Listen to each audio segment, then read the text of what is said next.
C'était le 22 mars 2016, il y a tout juste 5 ans, une double explosion à l'aéroport de Bruxelles National, une autre 1 heure plus tard dans une rame de métro dans la station Malbeek, plonge Bruxelles dans l'horreur du terrorisme.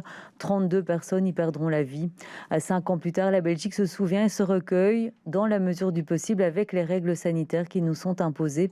Arnaud Bruckner, on vous rejoint à Schuman où se trouve le monument aux victimes. Une cérémonie en petit comité a démarré à midi. Oui, c'est ça, une cérémonie en comité très restreint qui a débuté il y a un bon quart d'heure avec l'arrivée du Premier ministre suivi du roi et de la reine ici devant ce monument rue de la Loi qui rend hommage aux victimes d'actes terroristes. Alors, Covid oblige, les personnalités présentes sont très limitées. Une petite délégation au niveau des autorités, une petite délégation aussi au niveau des victimes de l'attentat de Bruxelles et alors quelques représentants aussi des services d'aide et d'intervention. Toutes les autres personnes sont relégués ici à l'extérieur du périmètre de sécurité, mais là aussi l'ambiance elle est assez pesante. On a vu notamment plusieurs personnes rendre hommage à distance à un jeune homme avec un grand drapeau belge notamment.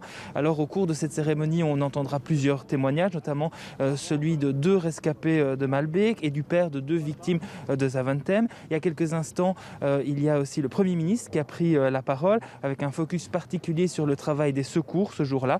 Un moment musical aussi est attendu dans quelques instants avec Ozark Henry et Aristide Mélissas qui est une des victimes de l'attentat de 2017 à New York. Et pour tout le monde, autant dans la cérémonie qu'ici en dehors, mais tout le monde a une pensée pour les victimes et les survivants de cet attentat de Bruxelles, notamment les passants ici dans le parc du Cinquantenaire. Je vous propose d'en écouter quelques-uns. La fois que je passais par là, on sentait un coup au cœur en disant ça aurait pu m'arriver, quoi. Vraiment des souvenirs douloureux et des gens innocents qui payent. Ce sont des tueries gratuites. Se venger comme ça sur des personnes qui n'ont rien à voir, strictement rien à voir, c'est d'une lâcheté et d'une cruauté.